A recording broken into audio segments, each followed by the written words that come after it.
نه بار بار دا خبرې د ملکي ادارو سره نتیجې ته رسېدلي دي. ته بې جوابه پاتې شوي دي. کوم مارکیټونه لرو؟ د ازبکستان مارکیټ، د قازقستان مارکیټ. دغه مشکلات به لا زیات کی. پاکستان یو قابل اعتماد همکار نه دی. زه لازم بولی چې د میز په سر باندې کېښودل شي. دوی غوښتل چې په سند کې ولیکي چې بارډر. بسم الله الرحمن الرحیم. دا سیاق درنو لیدونکو سلام. زه عابد احساس یم. د نن خپرونه مو په دې چمتو کړې چې د تیرو کابو 2 میاشتو په شاوخوا کې د پاکستان سره د افغانستان د سوداګرۍ او ترانزیت د درېدو وروسته کوم مسایل رامنځته شوي دي، کومې ستونزې رامنځته شوي دي، کوم خواته څومره تاوانونه اوښتي دي، څه زیانونه راپېښ شوي دي او دواړو هیوادونو ته کوم تاوانونه اوښتي دي. د ډیورنډ کرښې دواړو غاړو ته سوداګرو څه تاوانونه کړي دي. افغانستان څومره توانېدلی دی چې د پاکستان د سوداګرۍ او ترانزیت بدیل پیدا کړي.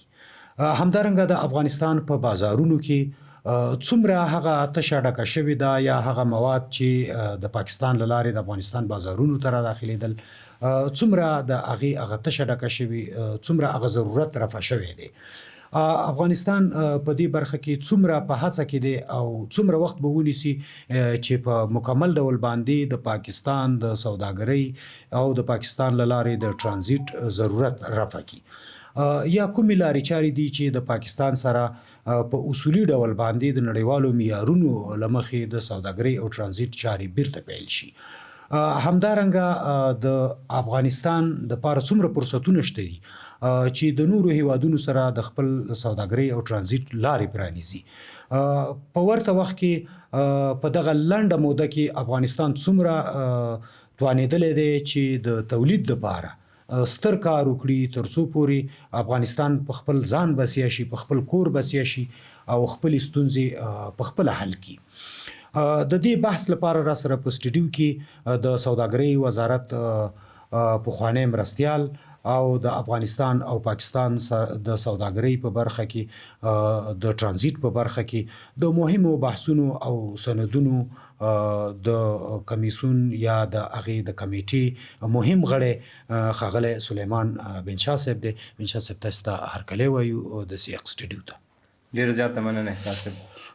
بحث به له دې را شروع کړو چې د پولې دواړو خواو ته سوداګرو د پاکستان د دغه اقدام نه وروسته چې د جګړې له امله یې لار وتړله او بالاخره دغه بندیز امارت دې ته اړ کړ، مجبوري کړ چې د پاکستان سره د سوداګرۍ دپاره اعلان وکړي چې په دغه اصولو باندې چې پاکستان زموږ سره د سوداګرۍ او ترانزیت له مخې مخ ته ځي ویې درولو.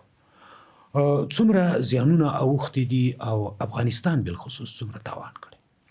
اول خو ډېره زیاته مننه احساس صاحب ستاسې د دعوت نه.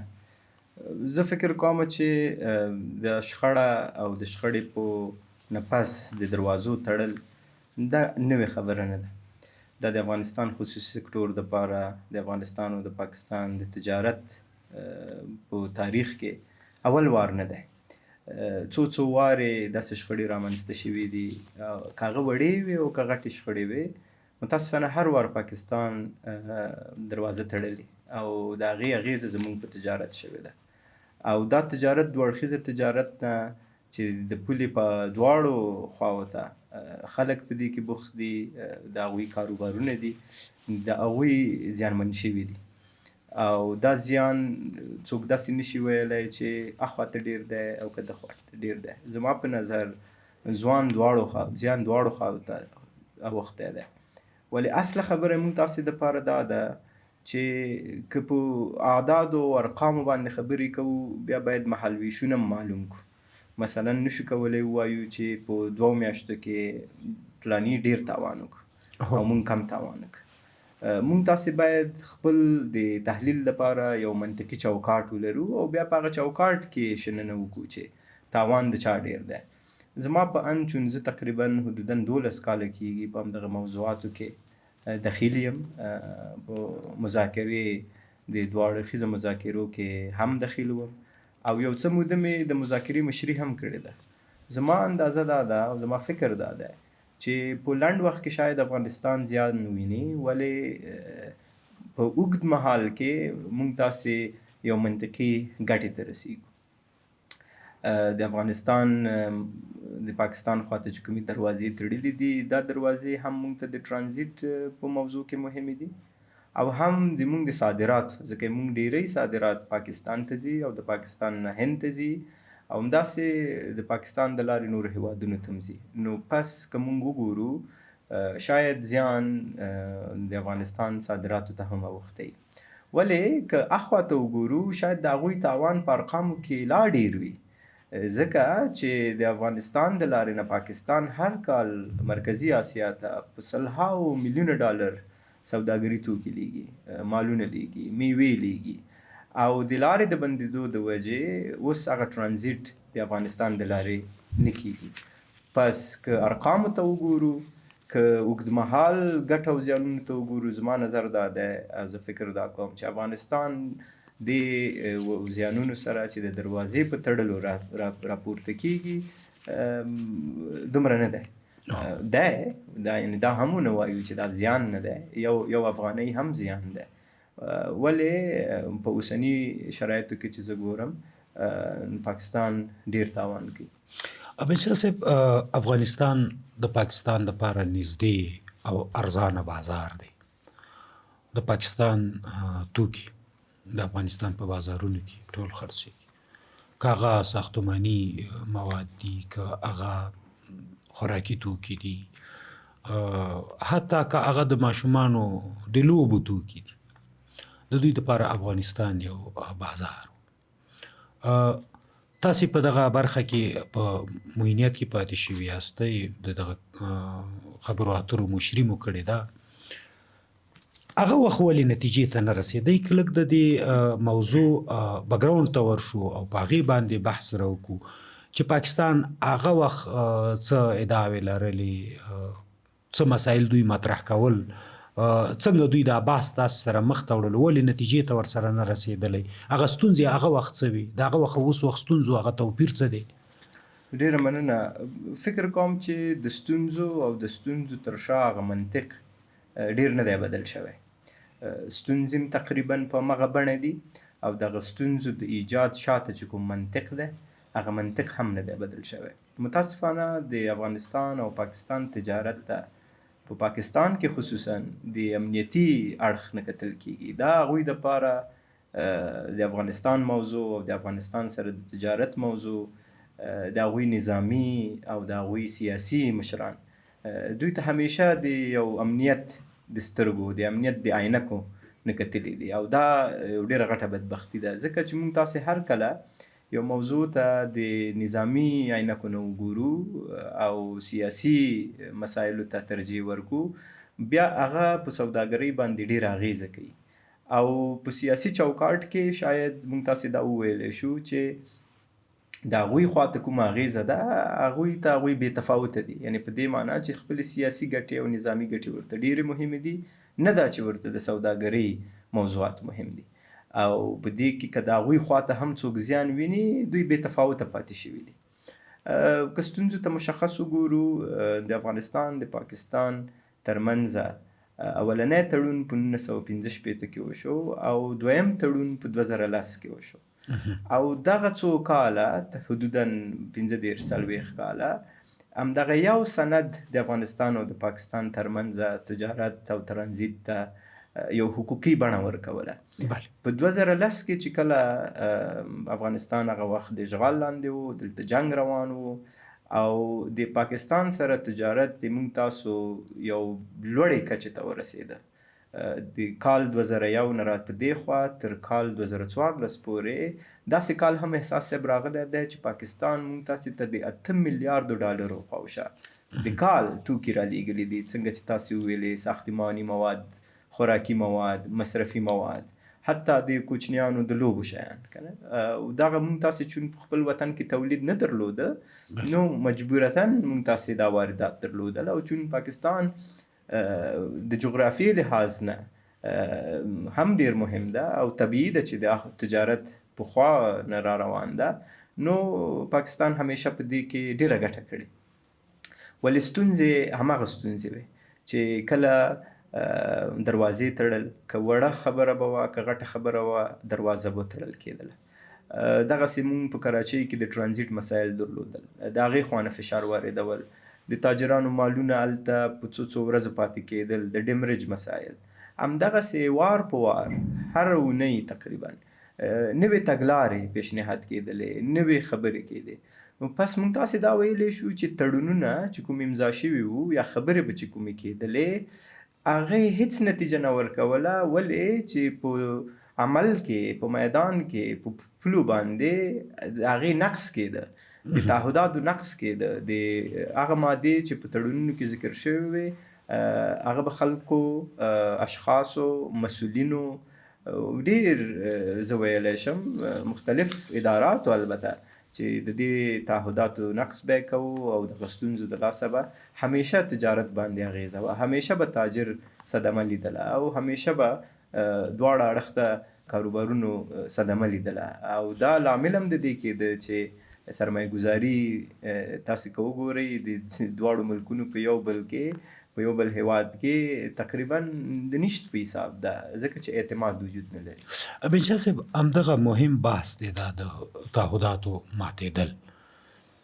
دغه تعهدات هغه وخت د پاکستان د ملکي ادارې، آیا په هغې وخت کې په دې باندې تاسو بحث کړی و چې دغه د افغانستان او د پاکستان ټرانزیټ او سوداګرۍ ته د نظامی عینکونه یا د پوځي عینکونه نه کتل کېږي؟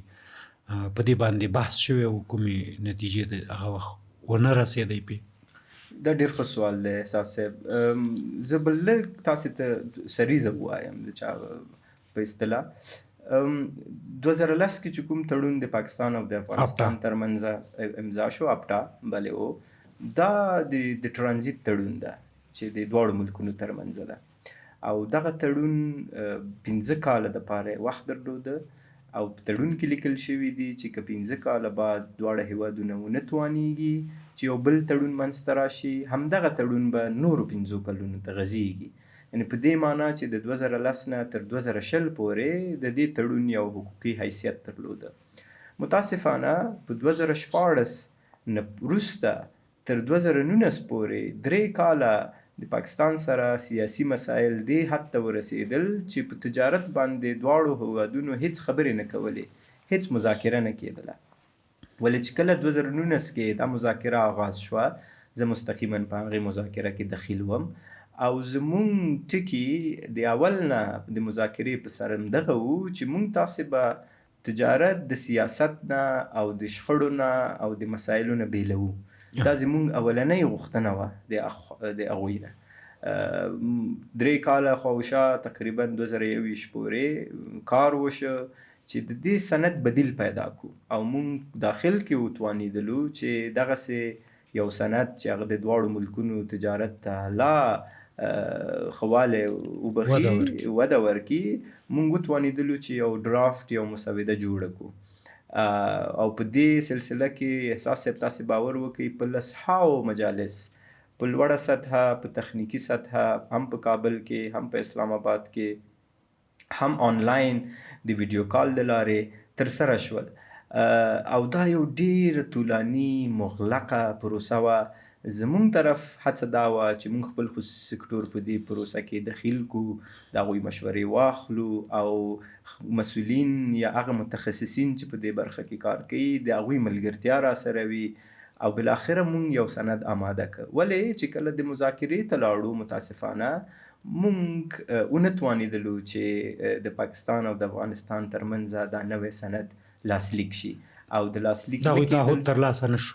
تعهد ترلاسه نه شو او که زه تاسې ته ډېر بربنډ ووایم فقط په 2 ټکو ونه شو. هغه کوم؟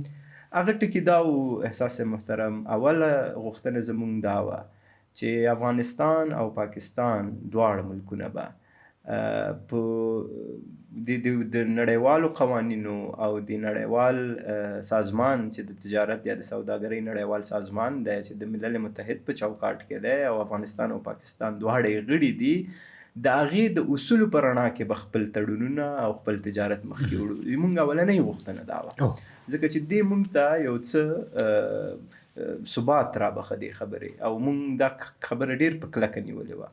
دویم موضوع جناب احساس صاحب په دې وه چې موږ په سند کې غوښتل ولیکو چې پوله یا کراسینګ پوینټ او دوی غوښتل چې په سند کې ولیکي چې بارډر یعنی سرحد.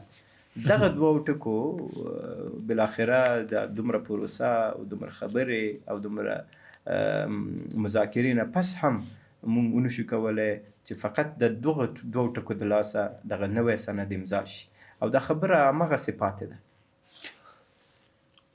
په هغه وخت کې هم په ورته وخت کې موږ او تاسو لیدل، موږ په هغه وخت کې په دې باندې خبرونه درلودل. لاره به بنده شوه، کله به په کندهار کې بنده شوه، په بولدک کې، کله به تورخم وتړل شو، کله به نورې لارې وتړل شو، سوداګریزې لارې. او د هغې نه هم همداسې د افغانستان د میوو په سیزن کې به لارې وتړل شوې او دا سلسله همداسې را روانه ده او بار بار د افغانستان سوداګرو په دې باندې ډېر درانه زیانونه وګالل، درانه زیانونه یې ولیدل. اوس وضعیت ده چې کله پاکستان په کابل باندې برید وکړ او د هغې نه وروسته د افغانستان اسلامي امارت غچ اخیستونکي عملیات ترسره کړه د دوی په پوستو باندې او لارې وتړل شوې، یو بهانه شوه. اوس هم پاکستان هماغه پالیسي مخته وړي یا هماغه پوځي پالیسي روانه ده چې دغه تجارت او ترانزیت یې زیانمن کړی دی یا دغه د سیمې وصل یې زیانمن کړی دی. په سیمه کې د نورو لویو پروژو چې د هغې د تقاطع نقطه افغانستان دی، که هغه د ترانزیت دي، که هغه د سوداګرۍ دي، که هغه د برق دي، که هغه د ګاز دي، که ټاپي ووایو، که کاسازر ووایو، که نور ووایو، دغه نورو لویو پروژو هم همدغسې یو زیان لیدلی دی. تاسې خبرې اترې کړي دي، تاسې په خبرو اترو کې وایي هغه وخت چې کوم تاسې تشریح کړل چې دغه سلسله څنګه روانه وه، اصل مطلب مې دا دی چې هغه وخت کې هم همدغسې وخت په وخت د لارو بندېدو سره مخ کېدو.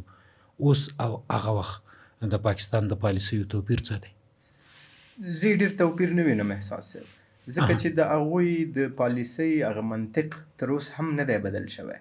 هغوی چې پخوا کوم منطق کارولو او د کوم منطق د اساس باندې خپله پالیسي جوړوله، هغه منطق تغییر نه دی کړی متاسفانه. او که تاسې لږ دې ته ځیر شئ، دغه منطق د پاکستان کاروباري وضعیت، د پاکستان په اقتصاد، د پاکستان په خصوصي سکتور او په تجارت باندې اغیزه لري، خو متاسفانه دوی دغه اغیزې ته د هیڅ حیثیت ورکوي. اصلا دوی ته تفاوت نه کوي چې دغه زیانونه چې بیرته د دوی فابریکو ته، بیرته د دوی خلکو ته، د دوی بزګرو ته، د دوی باغونو ته رسیږي، ځکه چې هغه توکي چې افغانستان ته راځي او یا د افغانستان د لارې مرکزي اسیا او نورو ملکونو ته ځي، د دې ګټه طبیعي خبره ده بیرته همغه تجارانو ته ځي. نو پس که دوی دروازه وتړي او افغانستان سره راکړه ورکړه ونه کړي، د اسیا مرکزي سره خپل تجارت ونه کړي، په دې معنا ده چې ډېر واضح ده چې هغوی تاوان ویني.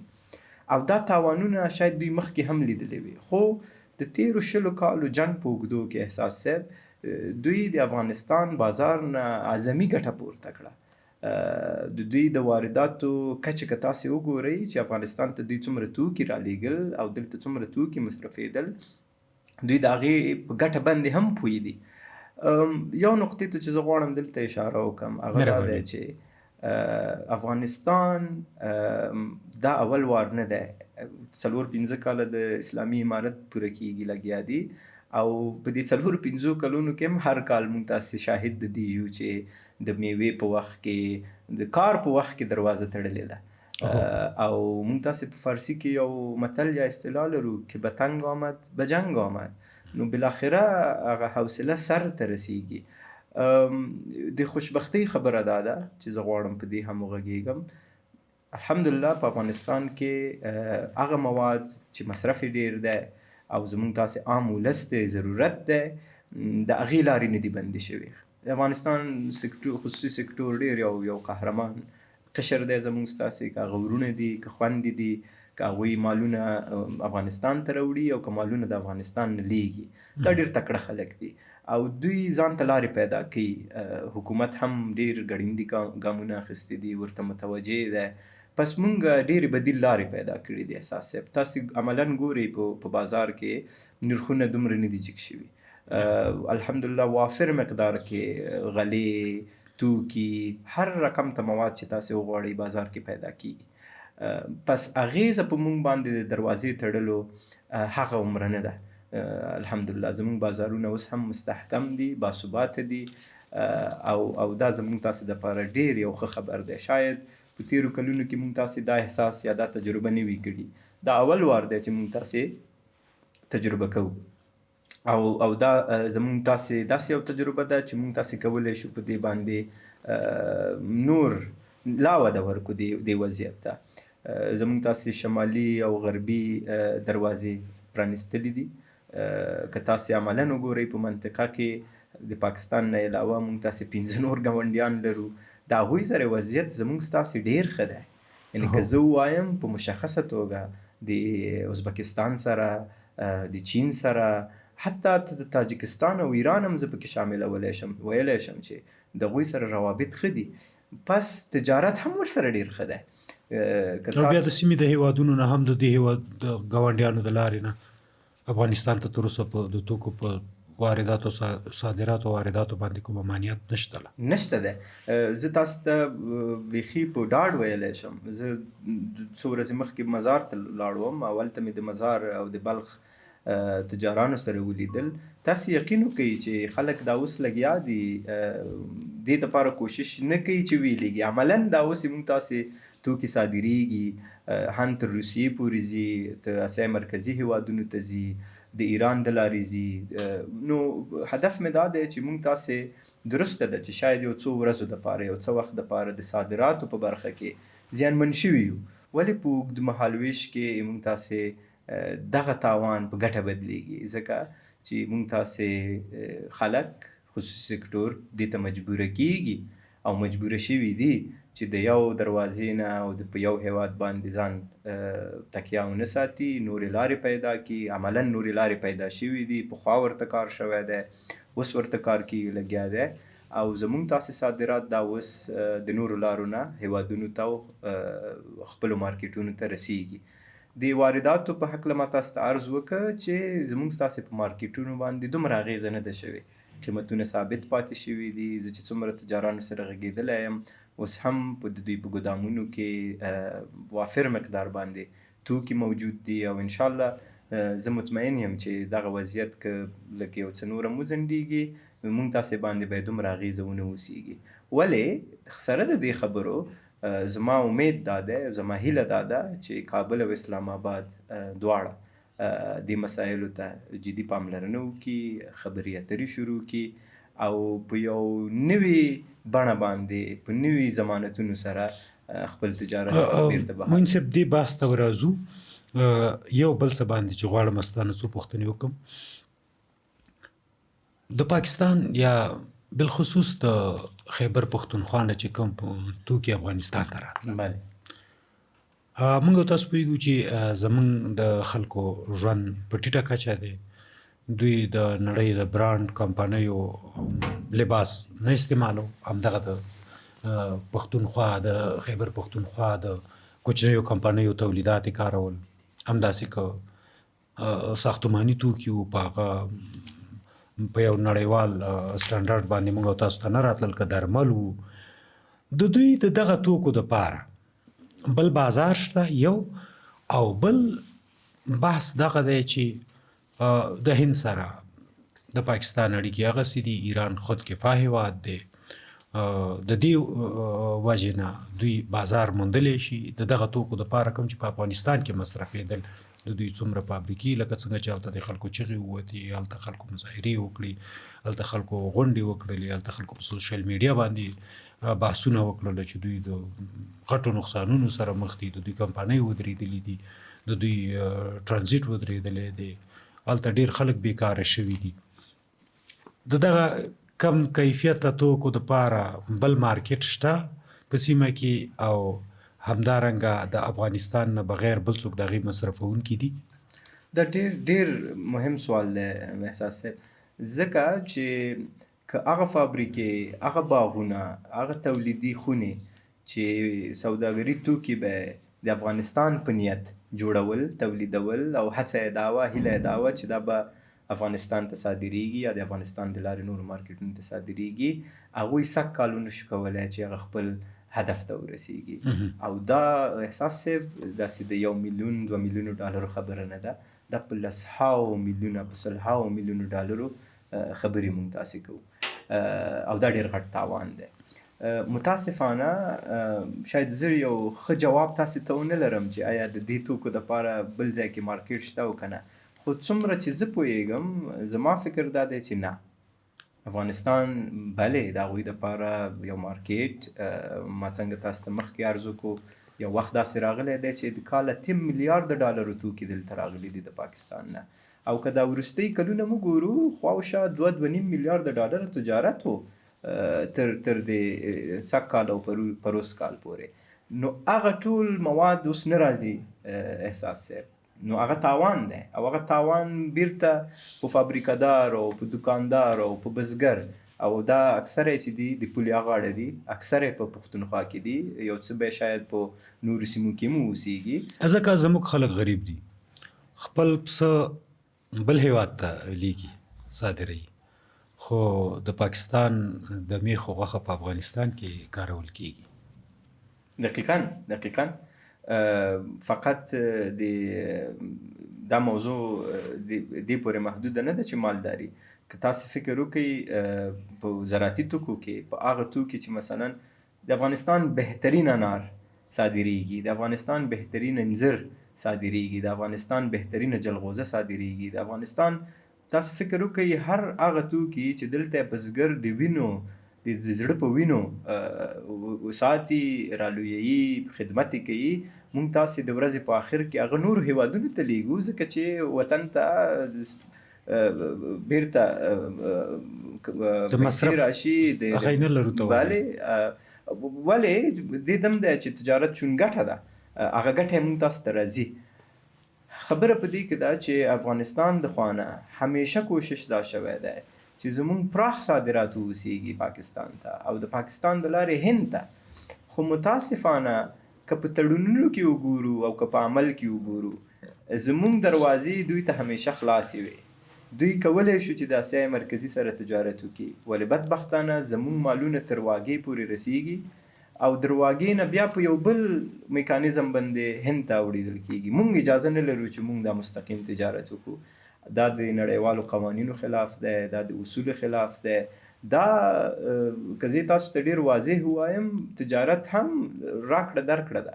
نو پس که یو څوک قایله کېږي تاسې ته چې تاسو ته خپله لار درکړي او تاسې د هغې د لارې تجارت وکړئ، په بدل کې تاسې هم باید یو لار ولرئ. او اوس په دنیا کې د مشترکو ګټو خبره ده، که هر پروژه را شروع کیږي، که هر تجارت وي، که د ترانزیت موضوع وي، که د سوداګرۍ موضوع وي، په یو شمېر هیوادونو کې موږ او تاسو ګورو چې ګډ بازارونه موجود دي سره، د ګډو ګټو وټو خبره ده، هیوادونه خپلې هغه مشترکات پکې ګوري، ګټې پکې ګوري، ځینې ګټې وي چې د هیوادونو ترمنځ شریکې وي.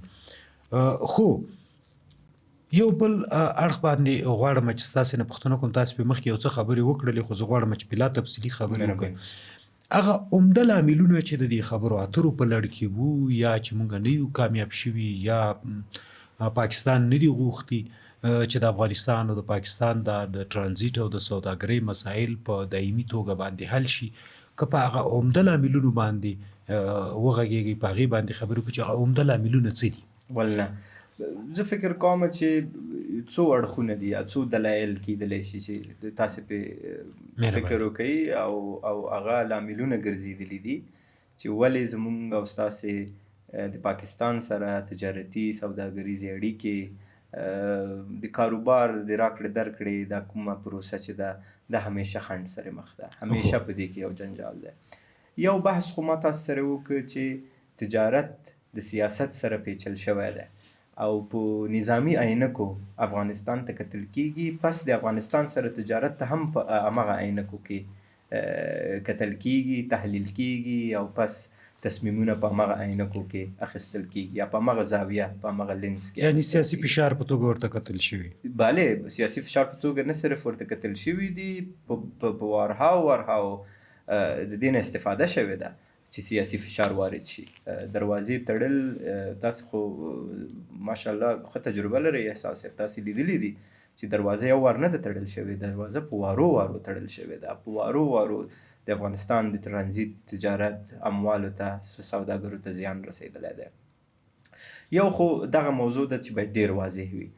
بل موضوع احساس صاحب چې هغه اکثره په خبرې نه کیږي ولې یو پدیده ده متاسفانه، او هغه د فساد پدیده ده. د افغانستان او د پاکستان په سوداګرۍ په دې پروسه کې که تاسې د کراچي نه راواخلئ تر تورخمه یا د لاهور نه راواخلئ تر سپین بولدکه، هر ځای کې چې تاسې ګورئ پراخ فساد موجود دی.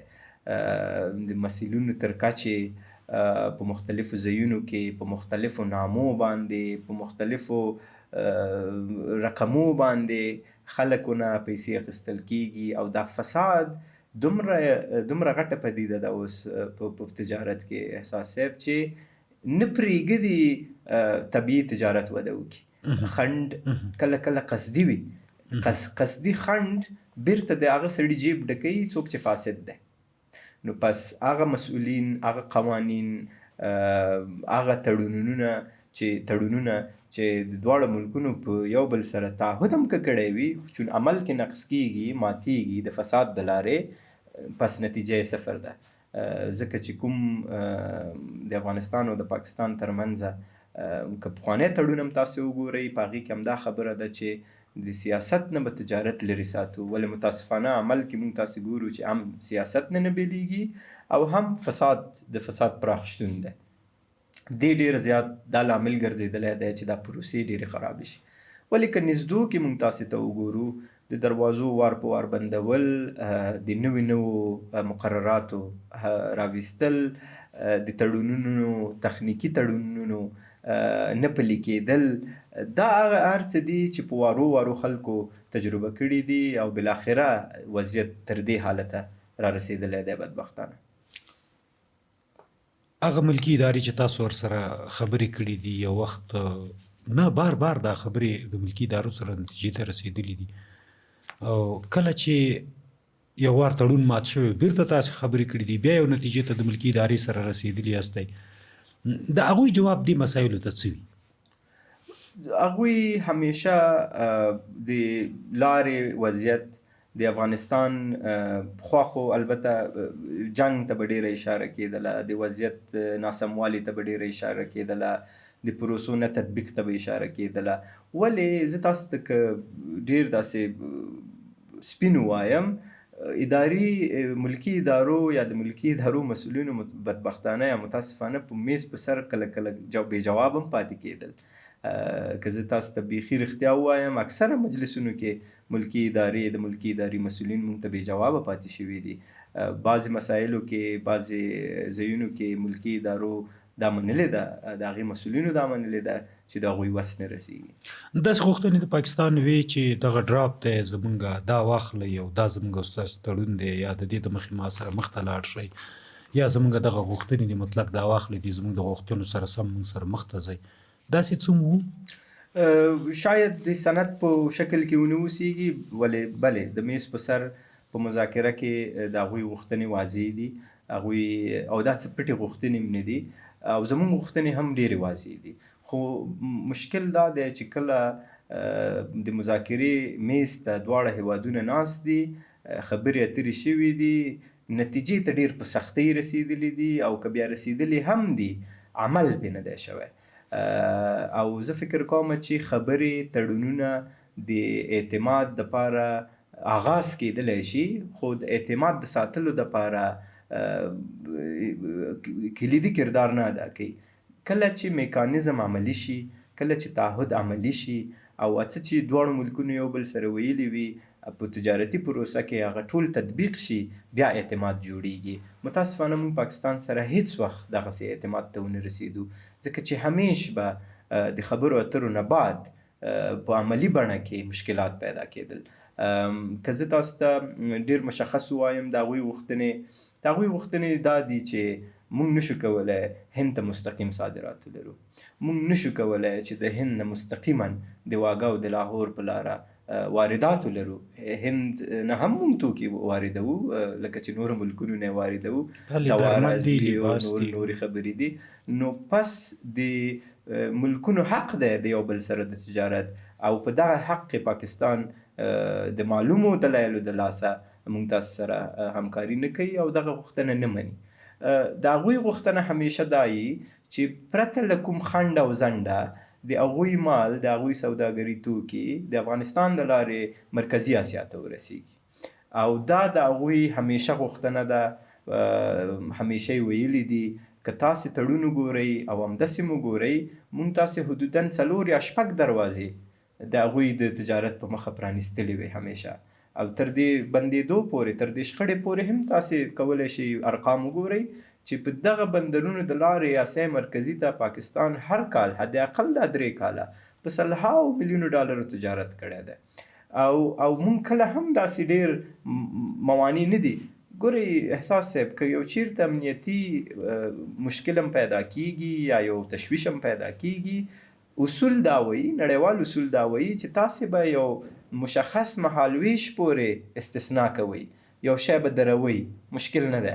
ولې په ټولو باندې یو څه درول او هغه هم نامعلومه وخت دپاره، دا نه په اصولو کې شته، نه په قوانینو کې شته، او نه په تړونونو کې شته. که بیرته ستاسې سوال ته راوګرځېږم، بلې د میز په سر دا غوښتنې که د دې افغانستان د خوا نه دي او که د هغوی خوا نه دي، په مذاکره کې طبیعي خبره ده، هغه ډېر جوتې په دې باندې خبرې کیږي او هیوادونه بیا همغسې خپلو ګټو ته په کتلو. شاه صاحب، څومره چې ما معلومات کړي، داسې مسایل هم مطرح شوي، مثلا افغانستان د چرګانو د غوښې په برخه کې یا د غوښنو چرګانو د تولید په برخه کې یو څه خود کفایي ته یو وخت ورسېد. پاکستان غوښتنه داسې وه چې په دې باندې تاسو ګمرک کم کړئ، په دې باندې تاسو ټیکس کم کړئ. همدارنګه د ساختماني موادو په برخه کې چې کله د افغانستان ته د نورو هیوادونو نه ساختماني مواد د نورو لارو نه را شروع شولو، د دې لپاره چې هغوی په افغانستان کې د پاکستاني توکو سره رقابت ونشي کولی، پاکستاني توکي په ارزانه مارکیټ ته وړاندې شي، د دوی غوښتنې داسې وي چې په هغې باندې زموږ ګمرک نه وي، په هغې باندې زموږ ټیکسونه نه وي. دغسې مسایل څومره مطرح وو دا په بحثونو کې، دا په تجارت کې څومره د بحث هغه مهم نقاط. احساس محترم، تعرفه یا د سوداګري توکو باندې مالیه اخیستل یو اصل دی. هیوادونه د خپلو مختلفو ګټو دپاره دا کار کوي چې په ګمرکونو کې په هر توکي باندې یو مشخص تعرفه لګوي او ټیکس اخلي. د دې ټیکس څرنګوالی یا د دې تعرفې څرنګوالی، کموالی، زیاتوالی همیشه د غټو مسایلو په څنګ کې بحث کیږي. بله، خو دا داسې نه دی چې کومه ورځ یو څوک راشي او ووایي چې زما دغه غوښتنه ده او تاسې دا غوښتنه ومنئ. د سوداګرۍ په طبیعي پروسه کې، مثلا که تاسې تېرو 20 کلونو ته وګورئ یا اول د 2001 نه تر 2012 پورې وګورئ، افغانستان کې بېڅاره ساختماني توکو ته او ساختماني موادو ته ضرورت و. بېڅاره موږ تاسې مصرف نه مې هدف غوړي، بوره، نور توکي چې د خلکو عام ضرورت دی. او د دې هغه ارقام هم که تاسې وګورئ، کچه ډېره لوړه وه. پس بیا کله کله د خپل د سکتور د ودې دپاره، د تجارت د لاښه کېدو دپاره هیوادونه یو بل سره په تعرفه هم کله کله مذاکره کوي.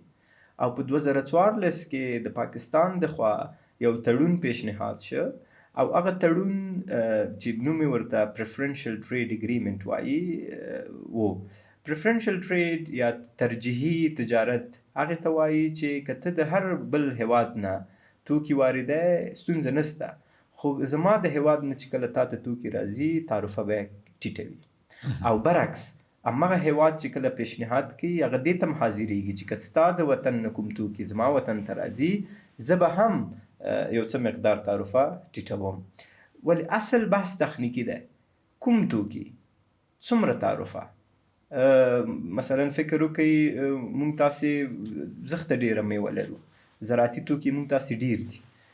نو آیا دا انډول کول چې مونږ څومره تعرفه ټیټه کړو او هغوی څومره تعرفه ټیټه کړي، دا ګټې سنجول دا یو تخنیکي بحث دی. زه نه غواړم هغه ډېر تخنیکي جزئیاتو ته لاړ شم، ولې بلې یو وړاندیز دا و چې د پاکستان او د افغانستان ترمنځ حد اقل په 10 توکو باندې تعرفه ټیټه شي. 10 توکي زمونږ خوا نه لاړ شي تعرفه نه وي، او 10 توکي د هغوی خوا نه چې کوم راځي په هغې باندې تعرفه نه وي. متاسفانه 8-9 کاله یا 10 کاله ویلی شم چې په دې وړاندیز باندې هیڅ خبرې ونه شي. فقط دغه یو څه موده کېږي چې اسلامي امارت او د پاکستان حکومت ترمنځ یو پروتوکول امضا شو، او دغه پروتوکول د لارې یو څه مشخص توکي په هغوی باندې تعرفه کمه شوه، هم زمونږ خوا نه او هم د هغوی خوا نه. خو دا غوښتنې څنګه چې تاسو یادونه وکړه د تجارت یا د تاجرانو د غوښتنو په اساس د هیوادونو ترمنځ مطرح کېږي. بنجا صاحب، یو بل که په هغه عمده اړتیاو باندې ووایي، تاسو د دې برخې تجربه لرئ او خصوصي سکتور سره مو په دې باندې کار کړی، هغه عمده اړتیاوې د افغانستان څه دي د پاکستان په ټرانزیټ او سوداګرۍ کې، او بیا د هغې بل بود ته راځو چې اوس دغه اړتیاوې څومره موږ له نورو بدیلو لارو پوره کړي؟ ډېر عالي. زه په دوو برخو کې ویشم دا اړتیاوې. یو برخه احساس صاحب زمونږ ستاسې د ټرانزیت اړتیا ده. مونږ تاسې که وګورو خپل جغرافیې ته متاسفانه بحر ته لار نه لرو، ولې د سویلي اسیا او د مرکزي اسیا ترمنځ د یو وچ پل کردار یا رول مونږ تاسې لوبو.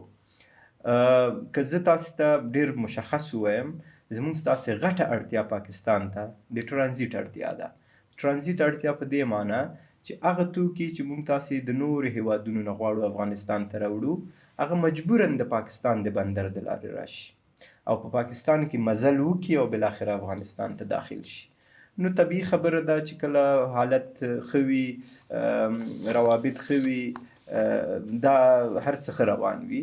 ولې کله چې ستونزې پیدا شي نو دغه اړتیا زمونږه پاکستان د یو سیاسي فشار په حیث کاروي. د ټرانزیت مالونو باندې که تاسو تاجرانو سره وغږیږئ، هغوی په کلونو کېږي لګیا دي، لسیزې کېږي چې هغوی زیانمن کېږي په یو نوم په بل نوم. دویمه غټه اړتیا احساس صاحب د هغه توکو ده چې پاکستان نه افغانستان ته واردېږي. یو خو هغه توکي شول چې د نورو ملکونو نه راځي، ولې مشخصاً د پاکستان نه چې کوم توکي راځي هغه هم چون د دې مارکیټ او د خلکو اړتیا ده تر اوسه پورې راتله. نو ځکه د دواړو اوسنی انډول وګورم چې اوس مونږ تاسې څه بدیل لارې لرو، نو زه تاسو ته ویلی شم د ټرانزیت په دغه اړتیا اوس زمونږه، یعنی اوس ورته جدي اړتیا ویلی شو یا جدي ضرورت ویلی شو دې ته اوس د ټرانزیت بیرته بیا بل اړخ ته تاسې ورشئ په هغې بیا خبرې. د ټرانزیت اړتیا جدي اړتیا ده احساس صاحب، ځکه چې زمونږ ستاسې د نړۍ سره د منطقې سره د تجارت موضوع ده او ټرانزیت ته جدي اړتیا ده، خو بدیلې لارې شته. مثلا تاسې کولی شئ چې د ایران د چابهار د لارې، د لاجوردو د لارې کاروبار وکړئ دنیا سره. ستونزه دا ده چې هلته قیمت د ترانسپورت جګیږي، قیمت د ترانزیت جګیږي، او تاجر نشي کولی چې بیا په همغه فکر او په همغه محاسبه باندې چې د مال اخیستی دی او راوړي هغې کې زیان ویني. بله اړخ چې دی د اړتیاو هغه د توکو ده چې پاکستان نه کوم توکي مونږ تاسې واردوو، آیا اوس د هغې ته بدیل لرو که نه لرو؟ زه ډېر واضح وینم جناب احساس صاحب چې مونږ تاسې اوس الحمدلله د دغې خبرې نه او د دغې ټکي نه خلاص یو. که تاسې وګورئ د اسیا مرکزي د لارې، د ایران د لارې ساختماني مواد، توکي، درمل، خواړه، هر څه چې فکر کولی شئ افغانستان ته راځي او په مخې هېڅ خنډ نشته، هېڅ موانع نشته. کیفیت کې تغییرات شته، بدلون کیفیت کې تغییر. زه ویلی شم چې شاید کیفیت ښه اوسیږي د پاکستان. ما ته خو چې اوس د درملو په اړه باندې مې یو څه عامو خلکو نه پوښتنې کړي دي، دوی د نوو درملو چې هغه د مرکزي اسیا او د ترکیه او د ایران او د دغه هیوادونو نه راغلي له کیفیت خلک خوشحاله بریښي. دقیقاً زه خپل هم په دې نظر یم چې ترکیې نه او هند نه ایران نه هم او مرکزی اسیا نه چې کوم درمل دارو راځي یا نور اقلام راځي د هغوی کیفیت زمونږ تاسې دپاره د منلو وړ دی. بله بنچا صاحب دلته یو بله موضوع ده دغه د ورورګلوۍ د اسلامي ورورګلوۍ خبره د ګډ کلچر خبره یا د ګډ کلتور خبره د دینی مشترکات خبره چې پاکستان هر وخت رامخته کوي وایي د دوی علما هم وایي د دوی سیاسیون هم وایي دغې ته په هغه رسمي خبرو کې بیا توجه کېږي که نه داسې د شعار په ډول کارول کېږي؟ رښتیا خبره دا ده چې دغه شعار چې بیرون ویل کېږي د مذاکرو په آغاز کې هم په رسمي مجالسو کې هم همدې خبرو نه استفاده کېږي او دا شعار ویل کېږي. ولې د خوشبختۍ خبره دا ده چې الحمدلله موږ تاسې اوس پوه یو چې شعار څه دی او عمل څه دی. بله بنچا صاحب څنګه مو چې د پاکستان په نه زمونږ په اړتیاو خبره وکړه، پاکستان څه ته اړتیا لري؟ زمونږ خام مواد ټول پاکستان ته ځي، د دوی په فابریکو کې کارول کېږي، که هغه ټالک دي، که هغه زمونږ زغال دي، که هغه نور وچې میوې دي، که هغه تازه میوې دي، ټول هلته اړتیاوې څومره دي؟ ښې ډېرې دي. ځکه تاسې وګورئ احساس صاحب چې په تېرو څو لسیزو کې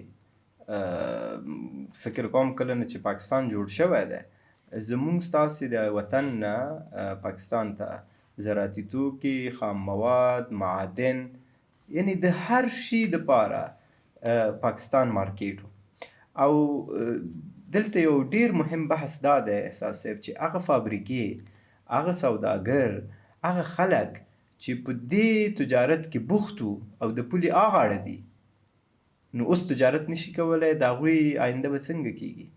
د هغوی زیان، د هغوی ظرفیتونه چې هغوی جوړ کړي دي، هغوی چې پانګونې کړي دي، هغه خلک چې په کار بوخت ول هغه به بیکاره کېږي. دا هم تاوان دی، زیان دی پاکستان ته. ولې زه د افغانستان د توکو ته په تشویش کې نه یم، ځکه چې موږ الحمدلله اوس خپل توکي نورو مارکیټونو ته لیږلی شو، د نورو لارو نه یې صادرولی شو.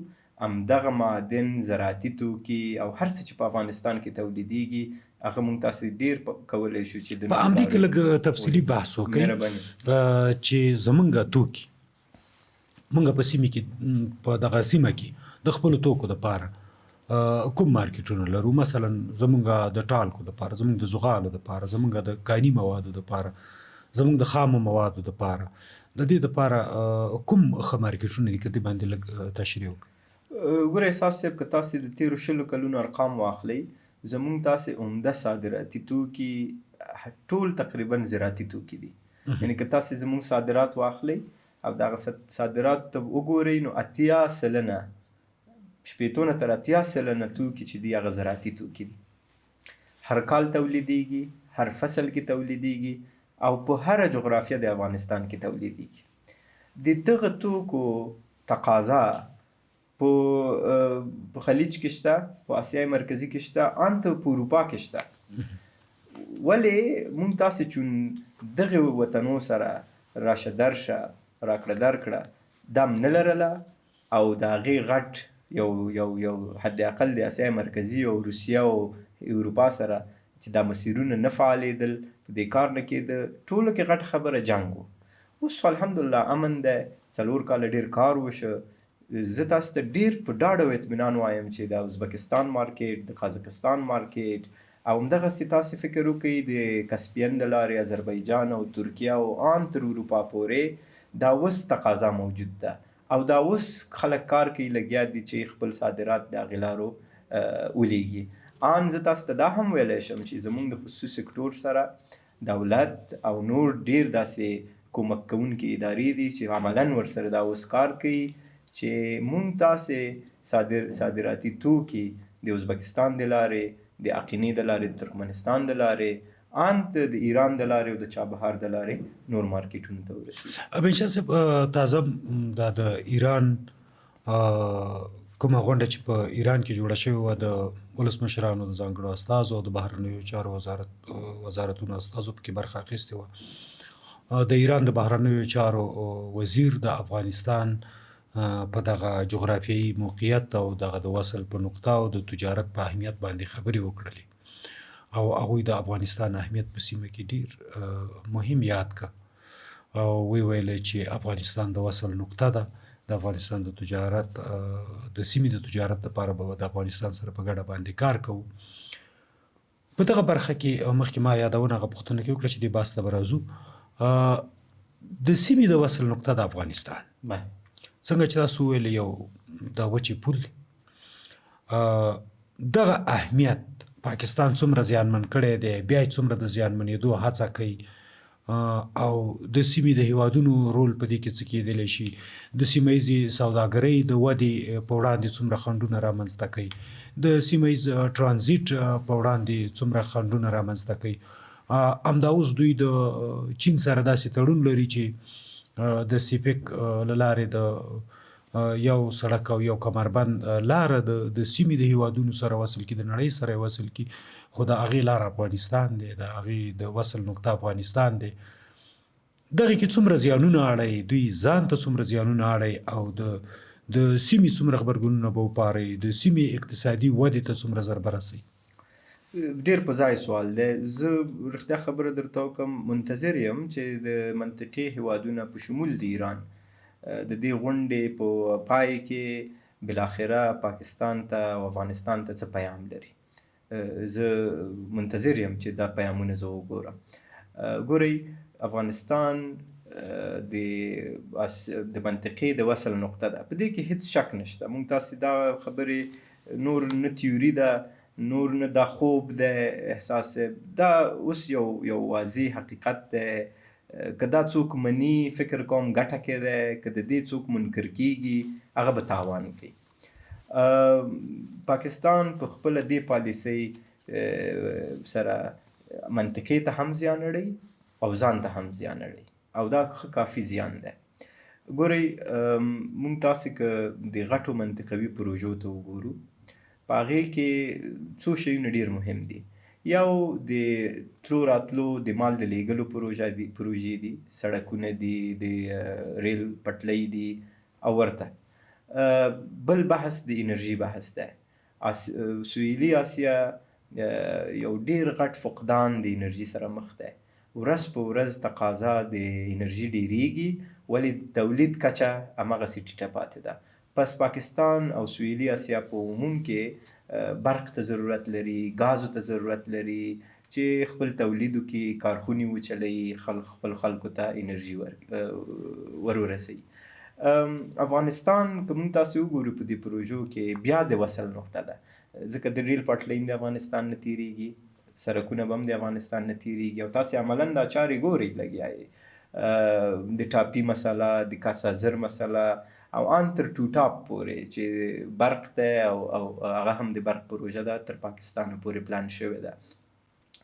موږ تاسې په افغانستان کې حد اقل 4.5 کاله کېږي چې بشپړ امنیت لرو، کوم غټه جدي امنیتي ستونزه نه ده پیښه شوې او که پیښه شوې هم ده پاکستان پیښه کړې ده. نو منطقه خصوصا مرکزي اسیا دې ته ډېر خوشبینه ده او دې وضعیت چې اوس په افغانستان کې ثبات ده، امنیت ده، د تګ راتګ کامل ازادي ده، تجارت دپاره هر څه خلاص دي، میدان خالی ده او کولی شي خلک بې د کوم ځنډ او خنډ نه دلته تجارت وکړي، پانګونه وکړي. دې ته اسیای مرکزي اسیا ډېره زیاته خوشحاله ده او دې وضعیت ته ډېر مثبت ګوري. زه شاید دا ټکي هم اضافه کم چې د اوسني حکومت کومې کړنې په دې مورد کې شوي دي، هغه هم د هغوی د استقبال کړی دی، هغوی ډېر د دې نه خوښ دي.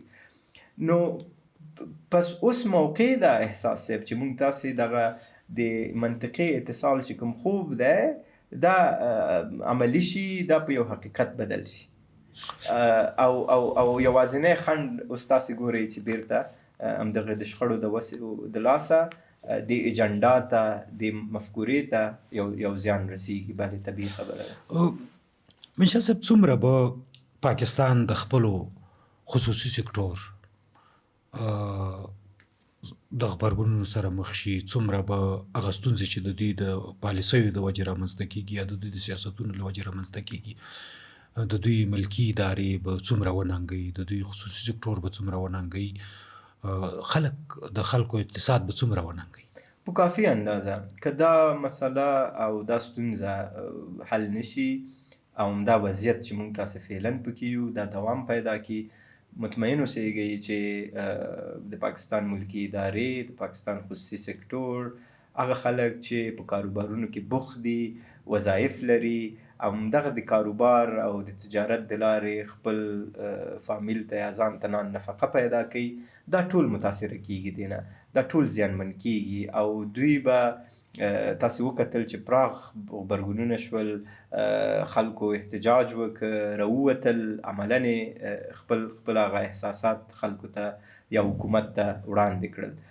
که دا وضعیت همداسې پاتې شي دا ډیریږي او دا به یو ننګونه وي د پاکستان په مقابل کې. ولې متاسفانه په پاکستان کې نه تنها چې د افغانستان سره د تجارت په موضوع کې داسې بې تفاوتي ده د هغوی په رهبري کې، په نورو مسایلو کې هم شته. مثلا تاسې وګورئ د پاکستان یو وخت کې یو انډسټري وه چې هغې ته به د مالوچو انډسټري ویلې، کاټن انډسټري به یې ورته ویلې، یو ډېر پراخ سکتور یې لرلو. پاکستان د پنبې د توکو امریکا پورې صادرات درلودل، ولې د برق د نشتون د وجې هغه ټولې فابریکې بنګلادیش ته لاړې. نو دا خصوصي سکتور دپاره یو ډېره غټه ننګونه وه، یو ډېر غټ زیان و، ولې رهبري په مقابل کې بې تفاوته پاتې شوه. ځکه دلته مشکل د هندوستان سره د دوی مشکل، د ایران خودکفایي، د بنګلادیش سره مشکل، د افغانستان سره مشکل.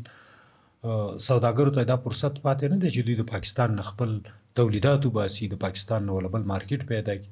ځکه لږ خواوشا ګاونډیانو ټولو سره خو ستونزې پیدا شو، د خواوشا ګاونډیانو ټولو سره خو مشکل شو. نو همدغه مې ویل. دقیقاً ګورئ احساس صاحب، د تجارت دپاره ټولو کې اړینه خبره ثبات دی. که یو تاجر ونشي کولی وړاندوینه وکړي چې یو اونۍ بعد، یو میاشت بعد زما د تجارت وضعیت به څنګه وي، آیا زه به وکولی شم چې خپل توکي د یو مارکیټ نه بل مارکیټ کې ورسوم. که دا ثبات یو تاجر ونه لري، هغه هېڅکله زړه نه ښه کوي چې نوره سرمایه ګزاري وکړي، هغه هېڅکله زړه نه ښه کوي چې اعتماد وکړي. او تاسې پوهېږئ چې تجارت فقط یا د تجارت وده فقط په خبرو نه کیږي، هغه د اعتماد په جوړولو کیږي، او اعتماد هغه وخت جوړیږي چې ثبات وي او واضح میکانیزم موجود ولري او هغه تطبیق شي. ستاسو د تجربې له مخې د کومو ستونزو وړاندوینه کولی شئ چې مثلا پاکستاني خصوصي سکتور ته به مخې ته شي یا د پاکستان ملکي ادارو ته به مخې ته شي، د تجارت مخ ته به کومې ستونزې را مخ ته شي او دغه مشکلات بلا زیات کی، دغه پالیسۍ چې اوس پوځ مخ ته وړي، دا به هغه ټولې ملکي پلانونه یا د خصوصي سکتور پلانونه یا د دوی د تولید د ودې پلانونه دا به د خنډ و ځنډ سره مخ کړي. بله، موږ تاسې بیا کولی شو دا موضوع دوو برخو کې وویشو احساس صاحب. یو برخه دا ده چې مالی زیان ښه ډیر دی، پراخ دی، او تاسې به ګورئ چې که کارخونې نورې بندیږي دا به په دې معنا وي چې خلک به د وظایفو نه لرې کیږي. هغوی چې څومره تولید کړی دی او د دې په نیت یې کړی دی چې د افغانستان مارکیټ ته صادر کړي او یا د اسیای مرکزي مارکیټ ته ورسوي، هغه تولید د هغوی په ګودامونو کې ورستیږي، خرابیږي.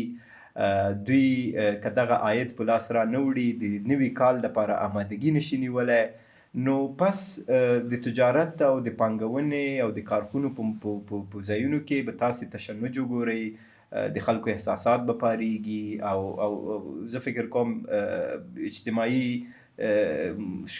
ستونزې شاید پیدا شي په دې هغه کې. په سیمه کې څومره ضرورت ګورئ چې د سیمې هیوادونه اقتصادي بود ته ډېره پاملرنه کوي؟ که ایران ګورو، که ازبکستان ګورو، که تاجکستان ګورو، همداسې په افغانستان کې موږ تاسو ګورو چې په دغه لنډ وخت کې ډېر موږ په تولید باندې کار کوو، فابریکې رامنځته کېږي. همداسې په ټوله سیمه کې او هر هېواد کوشش کوي چې بازار هم پیدا کړي. دغه هېوادونو نه چې د بلې قارې نه دلته توکي راتله، د هغې د هغه نه ځان خلاص کړي. دلته بیا پوځي پالیسۍ په سیمه کې دي چې دا دغه ټوله سیمه ننګوي. دقیقاً ګورئ، مالی زیان خو یو دی چې ما تاسو ته عرض وکړ، بل زیان دا دی چې د پاکستان انګلیسي اصطلاح د ریپوټیشن خرابېږي، کریډیبیلیټي خرابېږي. هغه ملکونه مثلا ازبکستان، مثلا قازقستان، تاسې که د دې سږ کال خبرونه هم تعقیب کړي وي، تاسې ولیدل چې په ازبکستان او قازقستان په افغانستان کې عملاً په سلهاوو میلیونه ډالر پانګونه اعلان کړه او پانګونه کوي.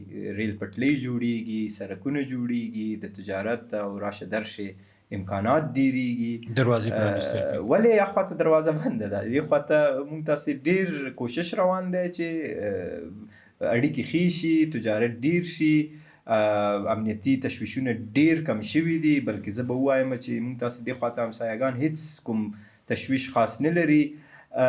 نو پس دې موقع کې په دې حالت کې د پاکستان نوم بدنامیږي، د هغوی ریپوټیشن ته ضربه رسیږي، او که هغوی په دې وضعیت کې همداسې نور هم پاتې شي، زه فکر کوم چې شاید د منطقې هیوادونه دې نتیجې ته ورسیږي چې پاکستان یو قابل اعتماد همکار نه دی.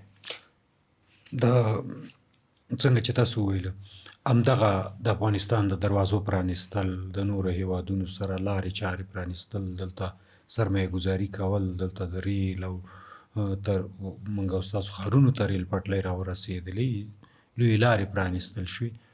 آیا پوځي پالیسۍ همدغه نشي منلی، همدا نشي زغملی؟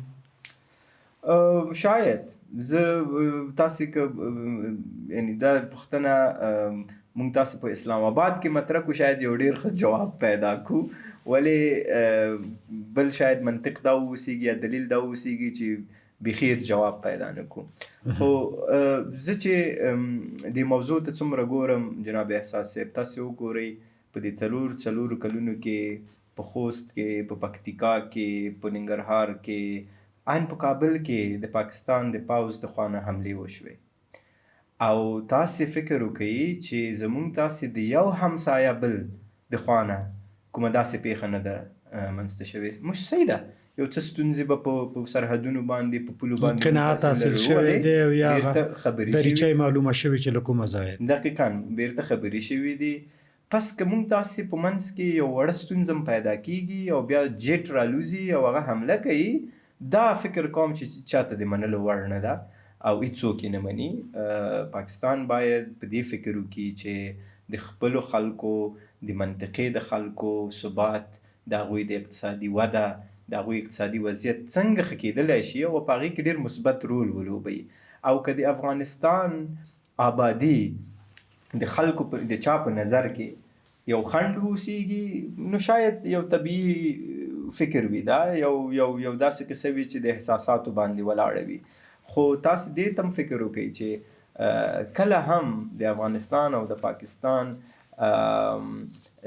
د خبرو موضوع وي یا د شخړو موضوع وي، پاکستانیان چارواکي همیشه دا وایي چې یو باثبات افغانستان د پاکستان په ګټه دی.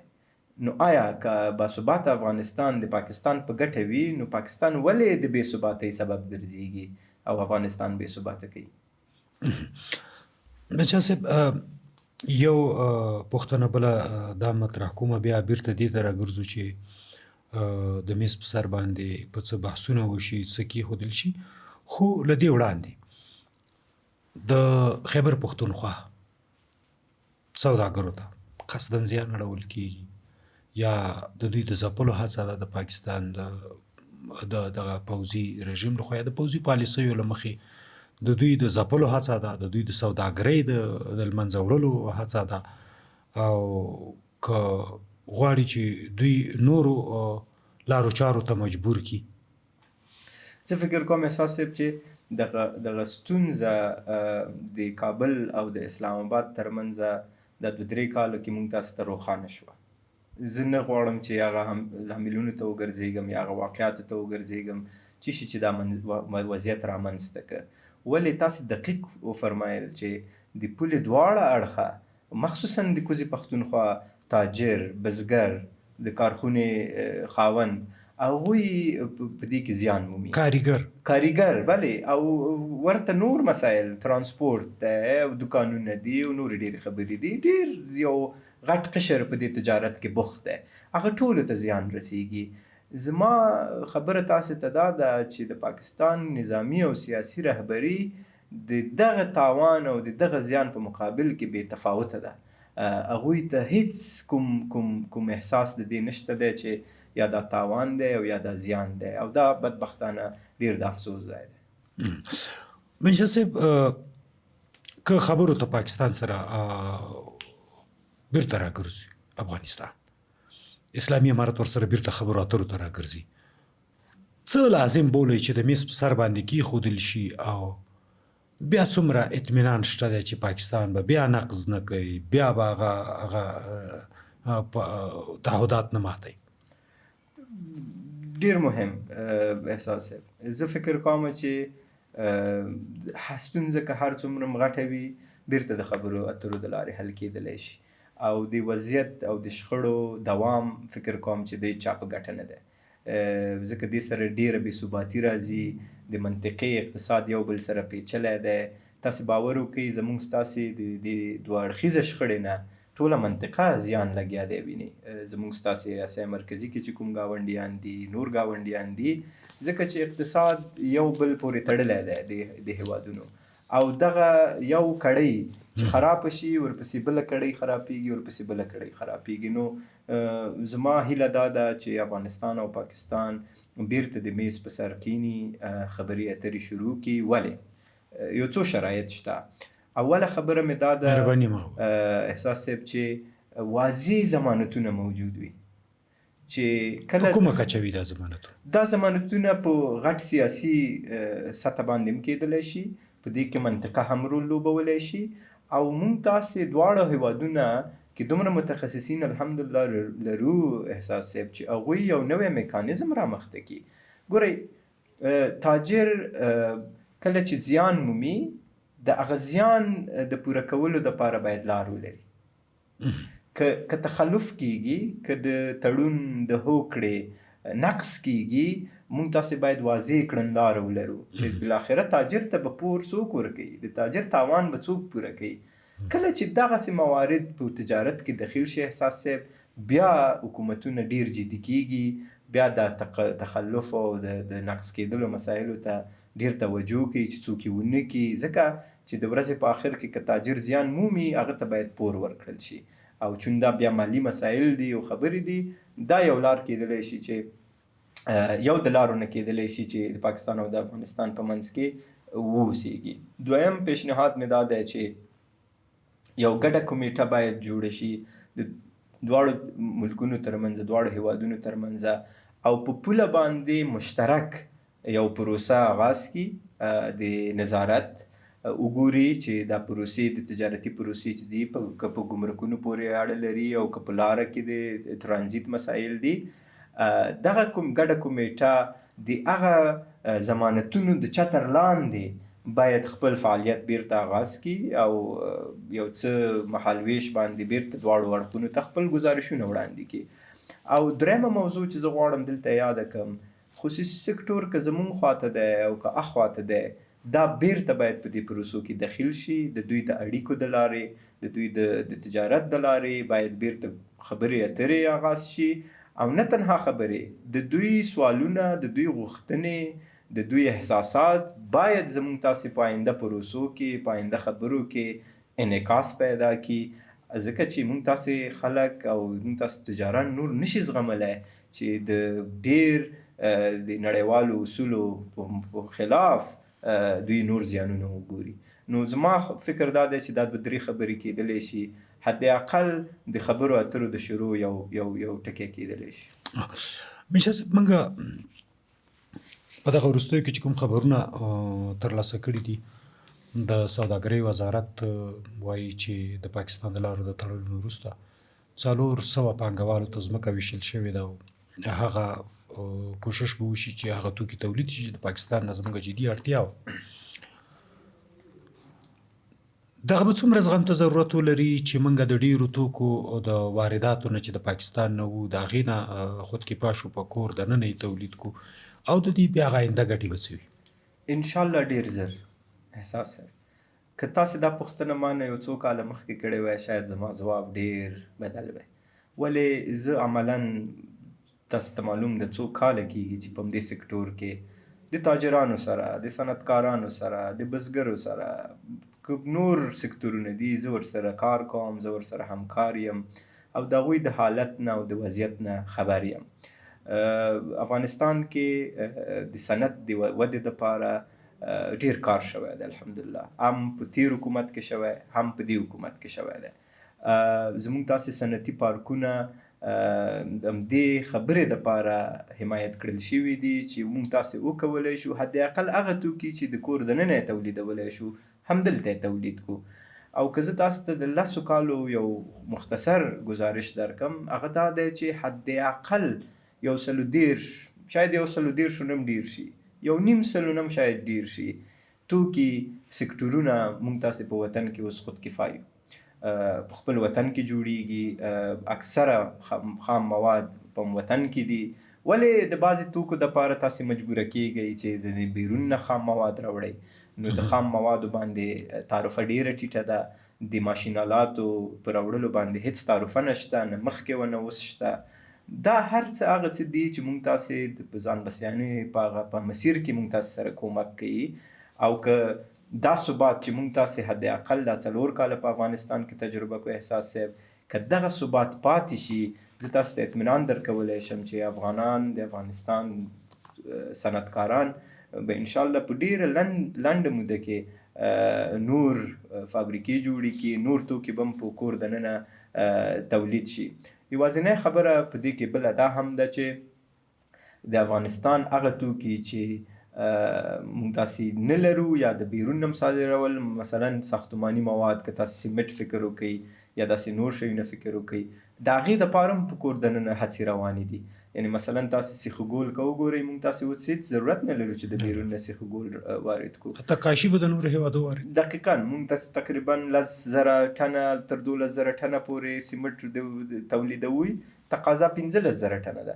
نو شاید 1-2 کاله کې تاسې وګورئ چې هغې ته به هم انشاءالله ضرورت نه وي، موږ تاسې به د کور په دننه وکولی شو تولید کړو. د بازار ضرورت مخکې موږ په تاسو بحث هم وکړو، د نورو لارو چارو نه څومره پوره شوی دی او په قیمتونو هغه اغېز څومره دی؟ یعنې د افغانستان د ولس د حوصلې او د زغم وړ دی؟ ګورئ، څومره چې لارې خلاصې وي، تاسې په دې باندې پوهیږئ چې همدومره د بازار کیفیت ښه وي، همدومره د بازار وضعیت ښه وي، تاجر پریشانه نه وي، ځکه چې هغه پوهیږي چې لارې څو دي. ولې چې کله لار وتړل شي، طبیعي خبره ده چې دا په مارکیټ باندې یو رواني تاثیر لري، په تاجرانو باندې تاثیر لري. خو الحمدلله ما تاسو ته عرض وکړ چې ما دا اوس لنډه کې سفر هم درلوده، هیڅ داسې مواد نشته چې هغه موږ تاسې د دروازې په تړلو د لاسه افغانستان ته نشو کولی وارد کړو. که درمل دي، که خوراکي توکي دي، په وافر مقدار احساس صاحب د اسیای مرکزي نه، د ازبکستان نه، د قازقستان نه، د روسیې نه تیل راځي، اوړه راځي، غنم راځي، هند سره د وریجې خبرې روانې دي. وریجه به وطني وریجه یو څه وخت وخورو، وزیر صاحب خبره چې د وطن کې چې شی تولیدېږي همدا به وخورو، یو څه وخت به موږ تاسې هم مبارزه وکړو. نو هدف مې دا دی چې که غوړ دي، که بوره ده او که نور توکي دي چې موږ تاسې په وافر مقدار د نورې هیوادونو نه واردول، الحمدلله تاسې ګورئ په مارکیټ کې د هغې کموالی نه دی ښودل شوی، شی کم نه دي، قیمتونه ثابت پاتې شوي دي. او زه مطمئن یم چې که یو څه وخت نور هم ونیسي، دا به همدغسې ثابت پاتې شي. په همدې مبارزه کې د سوداګرو او پانګوالو لیوالتیا څنګه ارزیابي کوئ؟ سوداګر 2 ټکو ته ډېر زیات خوشحاله دي، او هغه شاید په دې دروازه پورې تړاو نه لري. هغه خوشحالۍ ټکي دا دي چې ګورئ، سوداګر اوس د افغانستان هرې نقطې ته سفر کولی شي، په هره نقطه کې کارخونه جوړولی شي، په هره نقطه کې خپل تجارت کولی شي. پخوا متاسفانه دا خبره نه وه. دویم د خوښۍ ټکی دا دی جناب احساس صاحب چې امنیت دومره ډاډمن شوی دی چې تاجر د دې د ویرې نه چې ما به څوک اختطاف کړي، ما به څوک مړ کړي، بیرون به نه وته. اوس الحمدلله دا وضعیت نه دی. نو دغه 2-3 ټکي د امنیت او د حرکت ازادي دا تاجر ته ډیر زیات خوشحالي وربخي. دریم حکومتي ادارې مسؤلین اگر چې که په ظرفیت دومره نه لري چې په هغه کما حقه د تاجر خدمت وکړي، ولې د خدمت کولو هغه ورکوي، روحیه ورکوي او د ملاتړ غږ ورسره بدرګه کوي. نو تاجر چې دی هغه خپله محاسبه لري، که هغه ته د یو دروازه بنده شوه بله دروازه ورته خلاصه وي، نو طبیعي خبره د هغه بلې دروازې ته رجوع کوي، خپله اړتیا پوره کوي او بازار کې خپل رقابت او خپل عمل جاري ساتي. که دا لنډ ووایي چې بن شاه صاحب چې کوم توکي دي چې هغه باید زمونږ تجاران او پانګوال هم پام ورته وکړي او د هغې تولید ته مخه کړي؟ ډېر اسانه ده جناب احساس صاحب. که تاسې د افغانستان د وارداتو لیست راواخلئ او په هغې کې هر توکی وګورئ، موږ تاسې په کور دننه مصرفوو، نو پس همغه تولیدولی شو. همدغه مسله درک شوې ده؟ دا مسله تر کافي اندازې پورې درک شوې ده. زموږ ستاسې تاجر که هغه ورونه دي، که خویندې دي، که ځوانان دي، که مشران دي، فکر یعنې که هغوی باسواده دي او که بې سواده دي، احساس صاحب د هغوی فکر، د هغوی مفکورې، د هغوی سره ناسته پاسته چې تاسې ورسره وغږېږئ، مخصوصا تجارتي مسایلو باندې ډیر زیرک دي، ډیر هوښیار دي او ډیرو مسایلو ته د پاکستان ظلمونه هم کاملا درک شوي 100% کې، ځکه چې تاجر اولنی هغه چا خبره چې اولنی خط کې ده چې د دې ضربې نه زیان ویني، نو طبیعي خبره ده چې تجربه کړي دي. څومره وخت به ونیسي چې تجاران دغه کومې نیمګړتیاوې چې دي دا راپوره کړي؟ احساس صاحب زه فکر کوم چې که دغه ثبات چې موږ تاسې تېر 4 کالو کې تجربه کړی دی حد اقل 2-3 کاله وغځېږي، زه مطمئن یم چې موږ تاسې ډېرې اړتیاوې په کور دننه پوره کېږي او انشاءالله موږ تاسې به حد اقل د خودکفایۍ د بسیانې په هغه مسیر کې ډېر مزل کړی وي او انشاءالله 2-3 کاله کې زه فکر کوم چې دا وضعیت کاملا تغییرېږي. مننه بن شاه صاحب. ډېر شکر. درنو لیدونکو، د بن شاه صاحب د خبرو مهم ټکي دا و چې په پاکستان کې پوځي پالیسۍ د ملکي تعهداتو، تړونونو، قراردادونو مخه نیسي، خنډونه رامنځته کوي، هغه زیانمن کوي، هغه قطع کوي او هغه تړونونه چې شوي وي هغه زیانمن کوي. همدارنګه په پاکستان کې پراخه فساد چې هغه په اداراتو کې موجود دی، چې افغانستان سوداګرو ته زیانونه اړولي، د افغانستان او پاکستان ترمنځ ترانزیت او سوداګرۍ ته یې لوړ زیانونه اړولي دي. همدارنګه په وخت او ناوخت د پاکستان لخوا د لارو تړل، همدارنګه افغانستان ته د پاکستان د لارې د راتلونکو توکو په وړاندې ستونزې جوړول، هغه په یو بهانه په بله بهانه باندې سارول او سوداګر زیانمنول، دا هغه څه دي چې بلاخره د افغانستان اسلامي امارت دې ته اړ کړی دی چې نورې بدیلې لارې چارې ولټوي. د بدیلو لارو چارو په برخه کې د بن شاه صاحب په خبرو باندې افغانستان تر اوسه پورې کامیاب دی. سوداګر هم دې ته لیواله دي، پانګوال هم لیواله دي چې په افغانستان کې پانګونه وکړي، هغه توکي چې د افغانستان جدي اړتیاوې دي هغه په کور دننه پوره کړي او په کور دننه باندې تولیدات زیات شي، تر څو پورې په راتلونکي کې افغانان په کور خودکفا شي. همدارنګه له 150 زیات توکي د سوداګرۍ وزارت د پخواني معین صاحب په خبره باندې چې اوس په کور تولیدېږي او د هغې په برخه کې افغانستان خودکفا شوی دی. د نن بحث عمده ټکي همدا و. تر بیا د تاسې نه خدای پاماني غواړو. د الله پامان. بن شاه صاحب تاسې نه هم ډېره مننه. ډېره زیاته مننه احساس صاحب. تشکر. کور ما بعد.